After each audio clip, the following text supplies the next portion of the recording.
Elle a fait du bien, la victoire d'hier. Elle a fait beaucoup, beaucoup de bien. Donc, moi, je vais pas répondre à vos questions. Pour une fois, aujourd'hui, je ne vais pas répondre à vos questions parce que de toute façon, il n'y avait pas de questions. Vous êtes tous super contents du match d'hier. On a gagné contre le Betis, 4-0. Lamine Yamal, il a impressionné quand même pour les quelques minutes qu'il a joué. Voilà, on a revu l'équipe type, on a revu à quoi ressemblait le Barça maintenant quand il était au complet. Donc, c'est le moment ou jamais, maintenant, pour une fois qu'on a de nouveau l'équipe type, pour reparler de la question que je vous ai posée il y a maintenant 2 semaines quasiment. Avons-nous l'effectif nécessaire pour jouer la Ligue des Champions?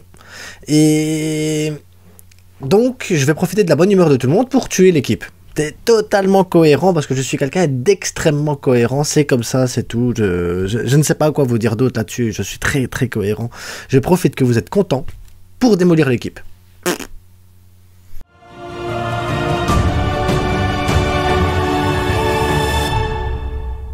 Donc voilà comment ça va se passer, parce qu'au départ, avec tous les mauvais matchs, moi j'étais assez aigri avec ça. Donc ce qui s'est passé, c'est que dans ma tête, à moi, je disais, il a le niveau, il n'a pas le niveau, on le vend. Il a le niveau, il a le niveau, il n'a pas le niveau, on le vend, on le vend, on le vend. Et après, je me suis mis en tête, mais je me suis dit, mais merde, j'arrive même pas à faire un 11 en fait avec les joueurs que je vends.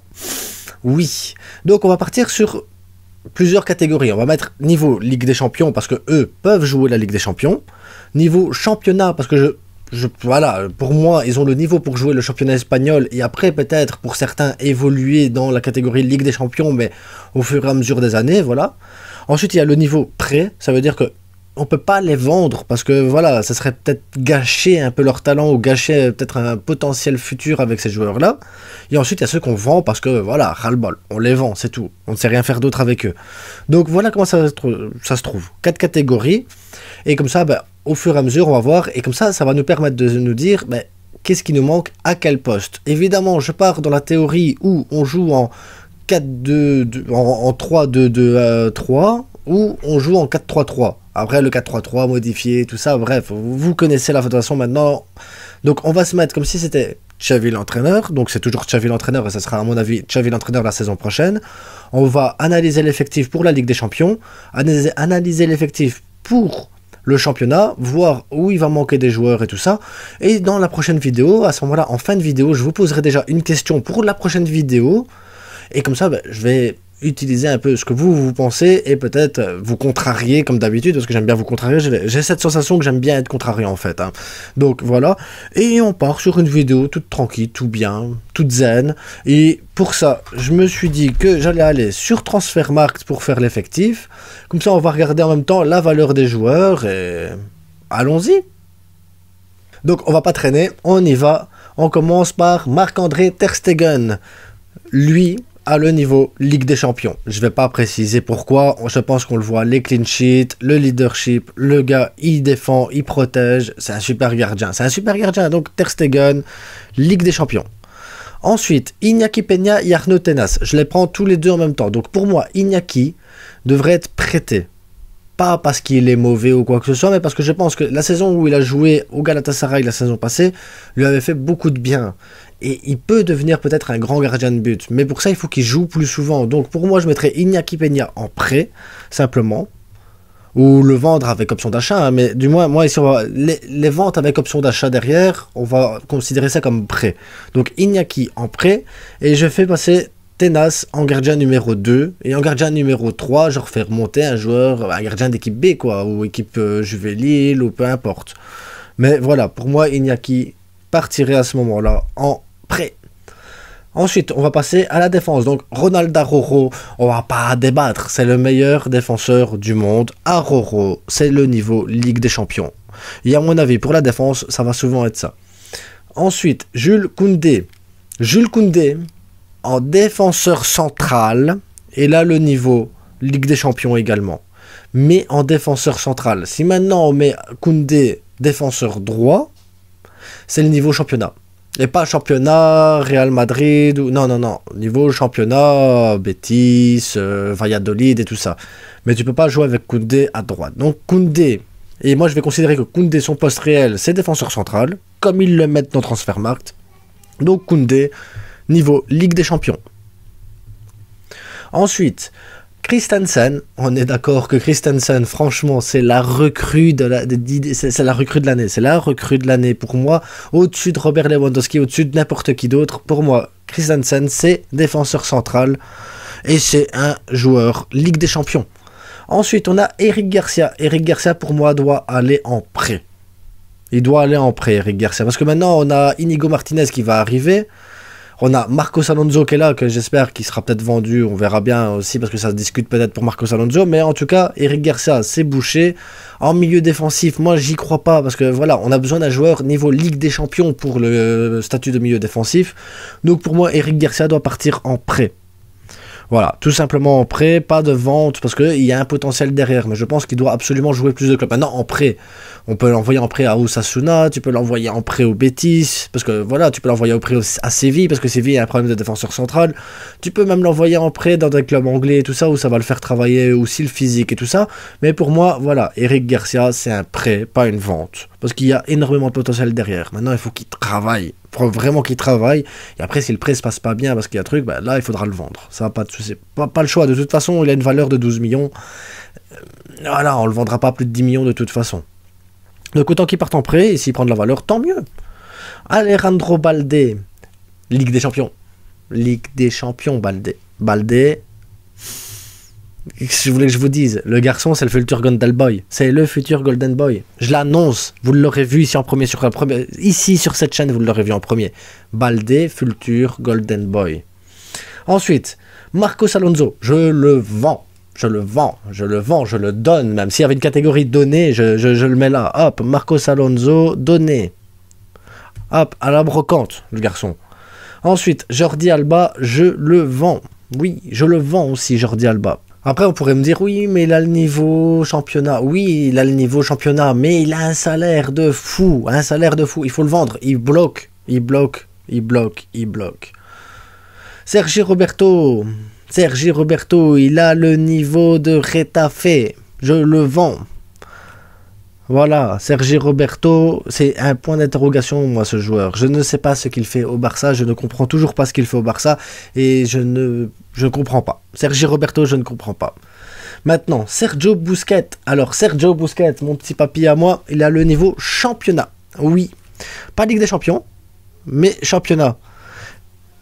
Donc ça veut dire que Sergio Busquets, pour moi, pourrait jouer certains matchs de Ligue des Champions, mais une fois que tu arriverais au quart de finale, ou demi-finale, ou quand tu joues, mais bien sûr, évidemment, le niveau Ligue des Champions, c'est quand, j'imagine le Bayern, j'imagine City, j'imagine le PSG, j'imagine tous des gros clubs de foot. J'imagine pas quand tu joues contre Victoria Pilsen, non. Victoria Pilsen, Busquets peut jouer le Victoria Pilsen, il peut jouer le Panathinaikos ou n'importe quel autre club comme ça. Mais après, niveau Ligue des Champions, tu joues Manchester United, et encore, je sais même pas s'ils vont faire la Ligue des Champions, mais voilà, Chelsea, City, Arsenal, voilà, ça, à mon avis, c'est... Il vieillit, le gamin, il faut accepter. Il faut accepter qu'il vieillisse, et il reste excellent. Donc pour moi, Busquets a le niveau championnat. Ensuite, Pedri, niveau Ligue des Champions. Pedri, t'as pas le choix, c'est la Ligue des Champions, ça transpire le football, ça transpire la joie, le bonheur. Quand tu le vois jouer avec facilité, quand il joue un cran plus haut et tout ça, Pedri, c'est magique. Pedri, c'est magique. Gavi, pour moi, le niveau championnat. Il n'a pas encore le niveau Ligue des Champions. Gavi, pour la Ligue des Champions, je pense qu'il doit encore gagner en maturité. Ben, il est jeune, il a quoi, Gavi, il a quel âge? 18 ans, Gavi. Attendons 2 ans avant de pouvoir parler de Ligue des Champions avec lui. Il faut qu'il apprenne en championnat et qu'il bosse un peu sur son toucher de balle, sa vista. Il doit apprendre à travailler aussi entre les lignes et tout ça, et avoir... Voilà, c'est la vista qui lui manque. Il lui manque vraiment de la vista, il y a un petit peu de toucher de balle. Un petit peu, pas grand-chose, hein, mais un petit peu de toucher de balle. Et franchement, Gavi, c'est un super joueur. Mais laissons-lui 2 ans. Maintenant, pour la Ligue des Champions, pour moi, c'est trop court. C'est encore trop court, il lui manque un peu de... Il lui manque de l'expérience. Tout simplement de l'expérience. Et gagner en maturité aussi dans son jeu. Et canaliser son énergie. Frenkie de Jong. Alors, Frenkie de Jong a le niveau Ligue des Champions. Oui, Frenkie de Jong a le niveau Ligue des Champions. Maintenant, Frenkie de Jong, pas en 6. Frenkie, dans le même rôle que Pedri, en relayeur. Ou un cran plus haut, mais pas Frenkie en numéro 6. Donc si vous me dites, ouais, on peut mettre un milieu, Frenkie, Pedri, avec Frenkie en 6 et tout ça. Non. Frenkie en 6 n'est pas bon. N'est pas bon, je le redis, je l'assume clairement. Le rôle que Xavi lui a trouvé cette année en double pivot avec Busquets, c'est un rôle excellent pour Frenkie, parce que derrière, Frenkie peut se projeter, peut ouvrir le jeu, peut commencer à dribbler ou faire des trucs. T'as derrière quelqu'un qui va défendre, qui va se positionner intelligemment pour justement couvrir les errances de Frenkie dans les pertes de balles. Il prend des risques et donc il y aura des pertes de balles. Frenkie est un joueur qui aime prendre des risques et Frenkie, Puis il n'a pas cette vista ou cette intelligence de placement que Busquets il a non plus. Busquets compense ce que Frenkie sait faire par son intelligence de jeu. Frenkie, par contre, ne sait pas faire ça. Mais par contre, Frenkie a des qualités que Busquets n'a pas. Ils sont extrêmement complémentaires, les gars. Extrêmement complémentaires. C'est pour ça que pour l'année prochaine, on doit trouver un 6 complémentaire avec Pedri et Frenkie. Ensuite, Franck Kessié. Franck Kessié, je l'aime bien, mais je le vends. Je vends Kessié, pas parce qu'il est mauvais, mais parce qu'il ne s'intègre pas du tout au système de jeu de Xavi. Alors maintenant, vous allez me dire, mais alors pourquoi Xavi l'a pris? Je ne sais pas. Voilà, je ne sais pas. Je ne sais pas pourquoi Xavi a pris Franck Kessié. Pablo Torre, je le prête. Alors, deux choses. Ou je le prête à un club comme Osasuna, Betis, Séville, peu importe, ou même Bruges. Du moins, il faut le prêter à un club qui joue la Ligue des Champions ou qui joue l'Europa League, un club dans lequel il va pouvoir s'intégrer et y avoir des minutes, ou tout à l'opposé total, je le fais jouer en B si l'équipe B elle monte en D2. Parce que si l'équipe B elle monte en D2, il va pouvoir jouer avec des jeunes de la B qui eux ont le potentiel pour monter en A, et déjà commencer à travailler des automatismes avec ces joueurs-là. Et ça serait intéressant pour Pablo Torre. Très très intéressant aussi. Donc, deux points de vue. Ou tu le prêtes dans un club où il va avoir un rôle de numéro 10 et peut-être pas le même style de jeu que le Barça, mais au moins il va avoir des minutes et grandir avec le club.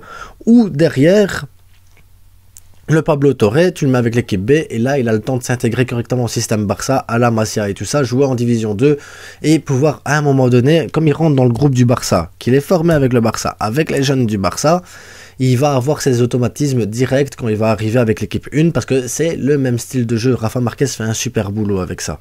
Donc voilà pour moi pour Pablo Torre. En plus, il vaut pas grand chose. Il vaut 3 millions sur Transfermarkt. C'est pas ça qui va te faire gagner beaucoup d'argent. Donc le petit Pablo Torre, on le met en prêt. Ansu Fati. Alors Ansu Fati.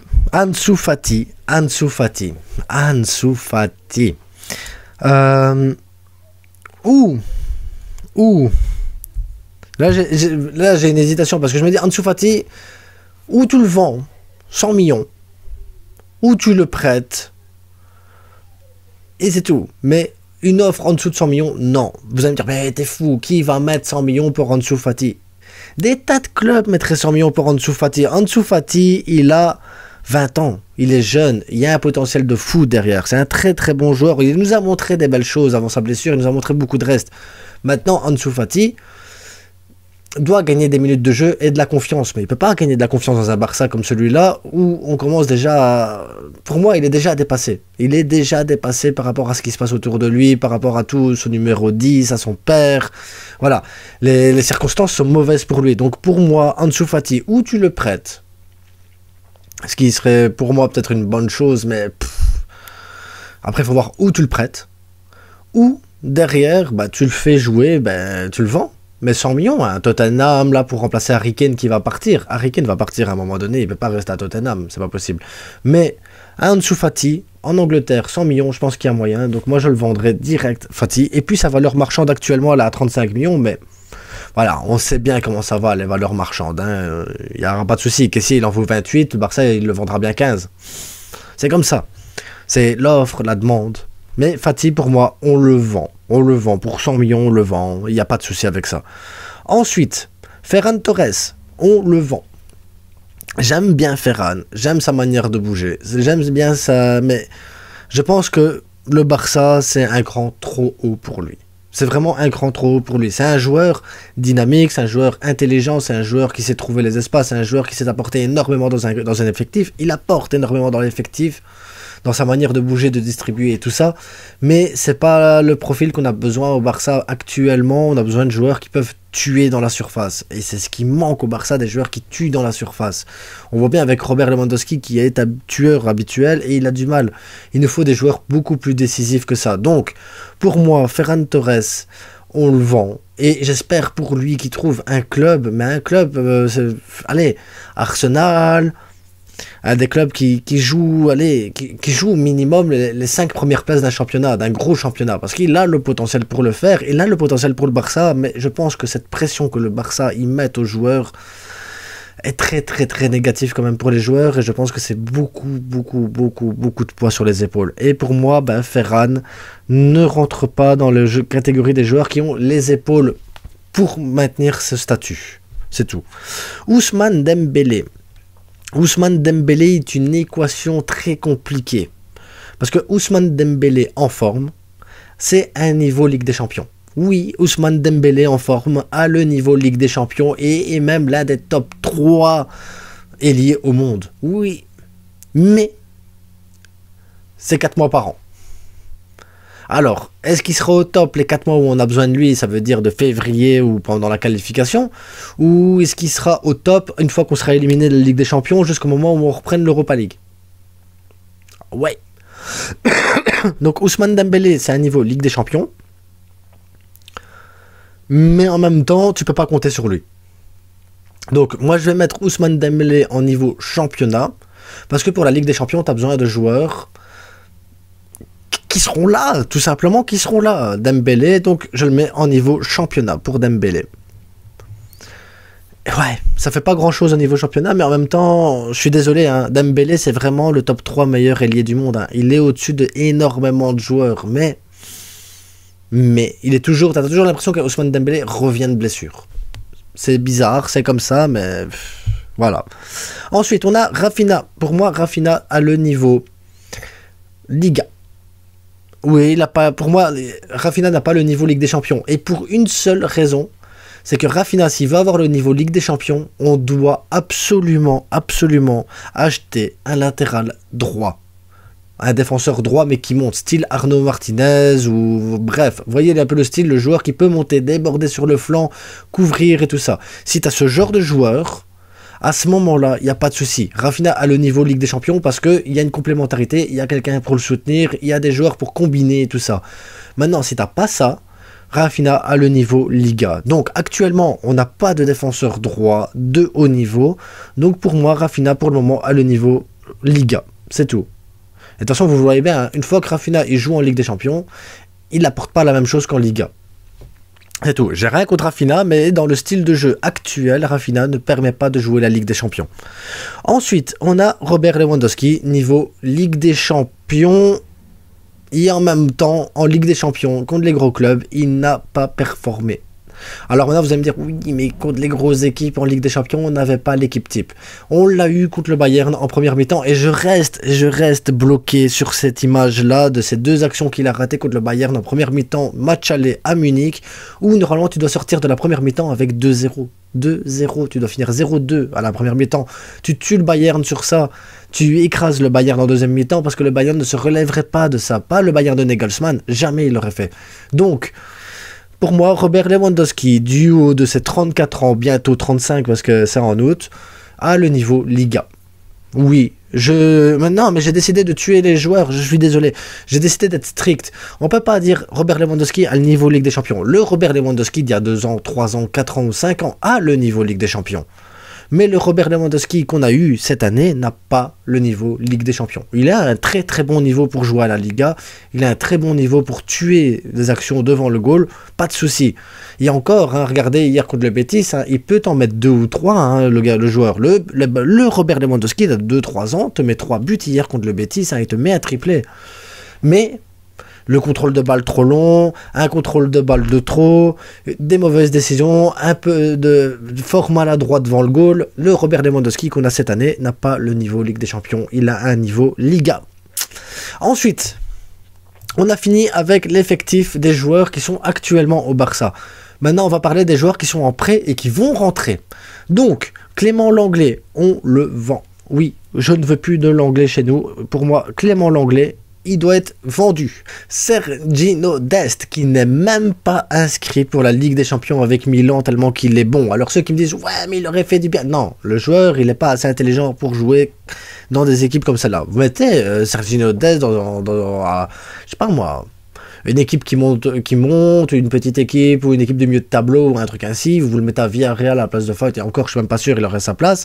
Voilà, Dest peut jouer, il n'y a pas de souci. Tu mets Dest dans un club de Ligue 1, Lens, Marseille, il n'y a pas de souci, Dest il va faire le boulot. Mais Dest au Barça n'a pas le niveau, donc pour moi Dest vendu. Voilà, comme ça c'est fait. Nico Gonzalez pour moi doit être prêté une année supplémentaire dans un autre club. Parce que Nico a du potentiel, mais cette année, il a été décimé par les blessures. Blessure sur blessure, blessure sur blessure, blessure sur blessure. Donc on n'a pas su voir son réel talent, on n'a pas su voir réellement ses capacités, on n'a pas su voir réellement le niveau de ce joueur avec Valence. Avec un Valence en plus totalement démoli, un Valence totalement insipide cette année, sans style de jeu, sans rien du tout, avec plein de problèmes. Donc Nico doit retrouver un prêt dans un club qui joue au foot. Un bon club de foot qui joue au foot et qui nous permet de voir un peu le niveau de Nico. Donc pour moi, Nico doit repartir en prêt. Abdé doit revenir au Barça. Et Abdé, pour moi, a le niveau Liga. Le niveau Ligue des Champions, pas encore. Donc, pour moi, Abdé doit revenir et il apporterait énormément sur le flanc gauche. Énormément. Mais en Liga, il doit encore grandir pour pouvoir avoir le niveau Ligue des Champions. Umtiti, il faut le vendre. Il faut profiter. Il est bien, il est en forme, il est chouette, il l'aime bien en Italie, il a une belle cote en Italie, donc il le vend. Il faut vendre Umtiti. Alex Collado, pour moi, il faut le vendre aussi. Je suis désolé, il a 24 ans, bientôt 25. S'il aurait dû percer, il l'aurait déjà fait. Donc pour moi, Collado, il doit être vendu. C'est tout. Tout simplement vendu.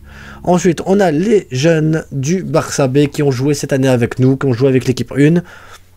Les jeunes pour le moment, parce que j'espère voir Casado à un moment donné.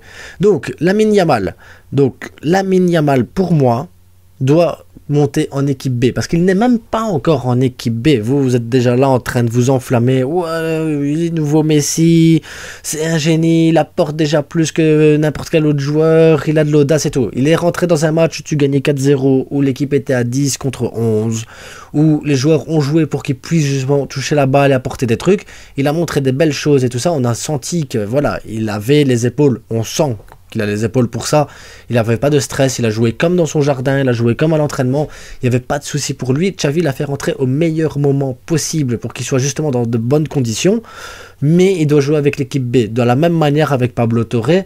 Comme je l'ai dit, c'est pour pouvoir encore plus s'imprégner de la philosophie Barça, encore plus de la philosophie de jeu de Xavi, parce que justement Marquez et Xavi travaillent vraiment bien ensemble, et ça permettrait que quand on l'appelle de manière sporadique, qu'il puisse à ce moment-là apporter immédiatement au club. Et puis il n'a que 15 ans les gars, il n'a que 15 ans.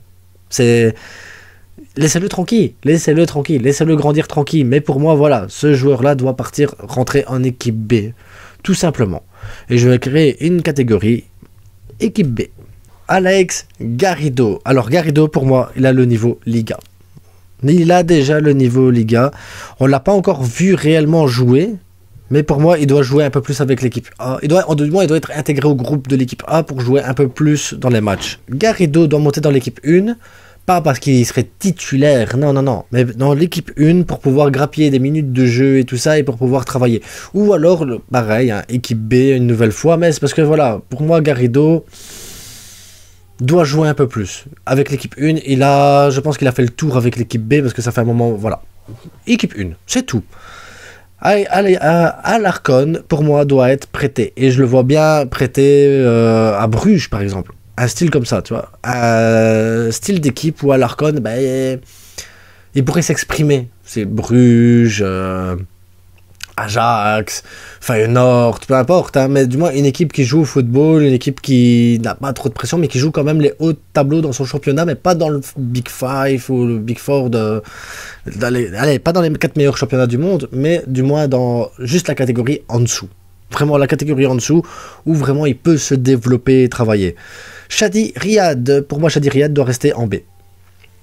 Chadi Riyad doit rester dans l'équipe B pour justement, en attendant parce qu'on a recruté Inigo Martinez, on a encore du Marcos Alonso, il va aller dans l'équipe 1, il jouera pas. Donc Chadi Riyad, ou alors tu le prêtes. Ouais, moi, Séville a un problème de défenseur central, Valence a un problème de défenseur central. Voilà, on peut le prêter aussi. Mais pour moi, Chadi Riyad doit rester en équipe B. Parce que je pense que c'est la meilleure chose à faire. Donc, on a terminé, on a fait le tour des effectifs et tout ça. J'ai essayé de faire au plus court possible, d'être le plus tac tac tac. Donc, niveau Ligue des Champions, si je reprends ce que j'ai dit, on a Ter Stegen, Aroro, Koundé, Christensen, Baldé, Pedri, Frenkie. On n'a que 7 joueurs qui ont, pour moi, le niveau Ligue des Champions. C'est pour ça que je vous avais dit, on va mettre des autres catégories, parce que sinon, on va avoir un problème, parce qu'avec 7 joueurs, je ne fais pas une équipe. Donc, ça veut dire que pour recruter, il nous manque un ailier droit, un ailier gauche, un buteur, un milieu défensif. Et là, à ce moment-là, tu peux avoir un effectif Ligue des Champions. Maintenant, on le sait, le Barça, il est sur un attaquant, il n'est pas sur un attaquant. Donc, on aura sûrement Robert Lewandowski en pointe. Après, voilà, j'espère me tromper sur Robert Lewandowski. En milieu, ben, il nous manque un milieu. Ben, à ce moment-là, on a Gundogan apparemment qui va arriver, donc il n'y a pas de problème. À gauche, il y a des signes sur Olmo, sur d'autres joueurs, donc on verra bien ce qu'ils vont mettre à gauche. À droite, ben, ce sera sûrement Rafinha ou Dembélé, de toute façon, ils sont là tous les deux, donc pour moi, ils n'ont pas le niveau, mais si maintenant on apporte un défenseur droit, comme je l'ai dit, Rafinha a le niveau Ligue des Champions. Si Dembélé ne se blesse pas, il a le niveau Ligue des Champions. Donc, à droite, c'est pas spécialement le plus urgent non plus, mais il nous faut à ce moment-là, de toute façon, un défenseur droit. On n'a pas le choix, il nous manque un défenseur droit, il nous manque un ailier gauche, quelqu'un pour remplacer Sergio Busquets, et pour moi, Gundogan pourrait faire le taf, et il nous manque quand même un autre milieu de terrain aussi. Donc, voilà ce qui nous manque. Je vais essayer de faire un petit tableau avec ce qui nous manque, qu'est-ce qu'on a besoin et comment moi j'ai fait le truc. Mais en attendant, les gars, je vous souhaite à tous une bonne journée, une bonne soirée, tout ça. Et je vais vous demander à vous, est-ce que pour vous, dans les joueurs que j'ai mis de côté, donc ça veut dire autres que les 7 là, déjà si les 7 là pour vous ont le niveau Ligue des Champions, dites-le moi. Mais si les autres joueurs de l'effectif ont aussi le niveau Ligue des Champions pour vous, dites-le moi en commentaire. Et alors la question du jour, c'est quel joueur allez, pour vous, quel est le joueur qu'on a besoin en défenseur droit? Réellement, qui on a besoin en défenseur droit et qui pour remplacer Busquets? Et je veux autre chose que du Amrabat, de Gundogan, les gars. Autre chose que ces deux-là. En attendant, je vous souhaite à tous une bonne journée. Abonnez-vous, likez, partagez et on se retrouve demain. On se retrouve déjà demain. Ciao!